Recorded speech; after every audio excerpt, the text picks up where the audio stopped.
నేను పార్లమెంట్లో సురేష్ ప్రభు గారు ప్రవేశపెట్టినటువంటి రైల్వే బడ్జెట్ అనేటువంటిది ఈ పశ్చిమ గోదావరి జిల్లా ఉన్నటువంటి మెట్ట ఏజెన్సీ ప్రాంతాలు అసలు తీవ్ర నిరాశకు గురి చేయడం అనేటువంటి జరిగింది.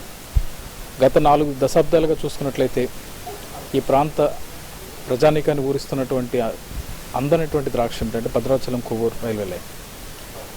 2013-14 బడ్జెట్లో అప్పుడు రైల్వే శాఖ మంత్రి అయినటువంటి మమతా బెనర్జీ గారు ఈ లైన్ శాంక్షన్ అయినప్పుడు ఈ ప్రాంతవాసులు చాలా హర్షించారు. త్వరలో మనకి రైల్వే లైన్ అనేటువంటి నిర్మాణం జరుగుతుంది, తద్వారా ఈ ప్రాంత అభివృద్ధికి ఎంతో దోహదపడుతుంది అనేటువంటిది ఆశ.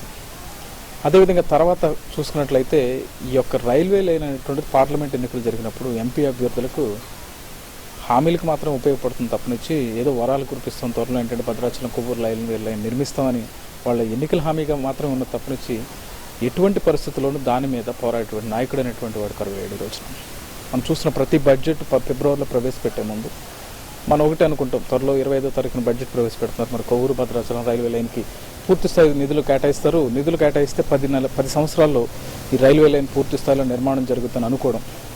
కానీ రైల్వే బడ్జెట్ చూసిన తర్వాత తీవ్ర నిరాశకు గురవుతుంది.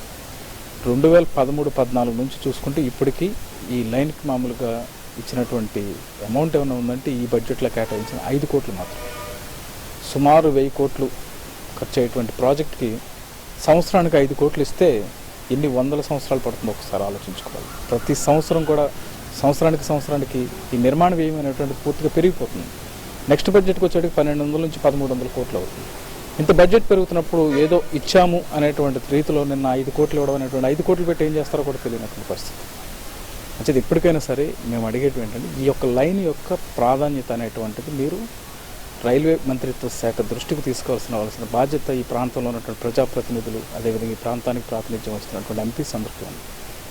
చూస్తున్నాం మనం ఏంటంటే హైదరాబాద్ నుంచి విశాఖపట్నం వెళ్ళేటువంటి మెయిన్ లైన్ చాలా హెవీ క్రౌడ్ అనేటువంటి జరుగుతూ ఉంటుంది. దానితో ఏదైనా ప్రకృతి వైపరీత్యాలు వచ్చినప్పుడు ఈ లైన్గా ఆగిపోతే ఆల్టర్నేటివ్ లైన్ అనేటువంటిది ఏంటంటే మనకు ఉత్తరాంధ్రకు కానీ అదేవిధంగా ఒరిస్సా అటువంటి ప్రాంతాలకు వెళ్ళడానికి అవకాశం లేదు. కొవ్వూరు నుంచి స్టార్ట్ అయినటువంటి రైల్వే జంగారెడ్డిగూడెం మీదుగా భద్రాచలం రోడ్ అని పిలుస్తారు, కొత్తగూడెం రైల్వే స్టేషన్కి వెళ్తుంది. ఆల్రెడీ కొత్తగూడెం రైల్వే స్టేషన్ నుంచి డోర్నకల్ అని వరంగల్లో ఒక లైన్ ఉంది. ఆ డోర్నకల్ దగ్గర ఏం జరుగుతుందంటే ఈ వెళ్ళేటువంటి లైన్ విజయవాడ నుంచి సికింద్రాబాద్ కాజీపేట వెళ్ళేటువంటి మెయిన్ లైన్లో కలుస్తుంది.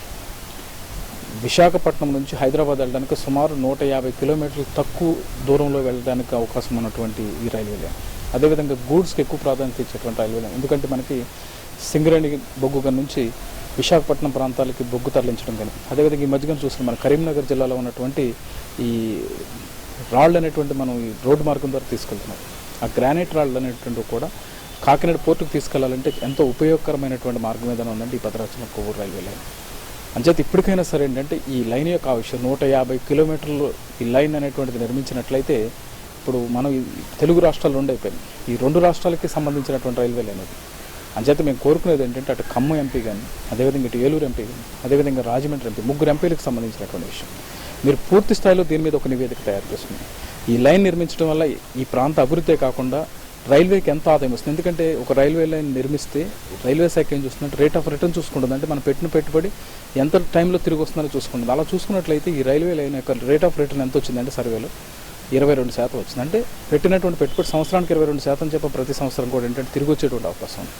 ఇంత ఉపయోగమైనటువంటి రైల్వే లైన్ అలక్ష్యానికి గురవుతుందంటే ప్రధానమైనటువంటి కారణం ఏంటంటే రైల్వే శాఖ మీద ఇక్కడ ఉన్నటువంటి ప్రజాప్రతినిధి ఒత్తిడి కాబట్టి.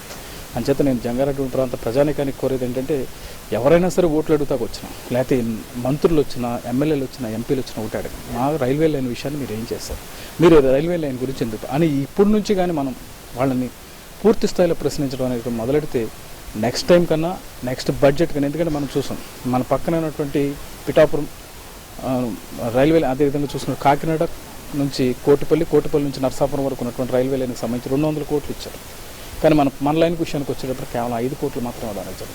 అంచేత పోరాడాలి, తప్పనిసరిగా పోరాడితే తప్ప ఈ రైల్వే లైన్ సాధించేటువంటి అవకాశం లేదు. కాబట్టి రైల్వే లైన్ శాంక్షన్ చేసే వరకు శాంక్షన్ కోసం బాధపడ్డాం, శాంక్షన్ అయిన తర్వాత నిధులు లేక ఆ లైన్ అక్కడే ఉండిపోవడం అనేటువంటి బాధాకరమైన విషయం. ప్రతి ఒక్కరు కూడా దీనిపై స్పందించాలని కోరుకుంటున్నాం.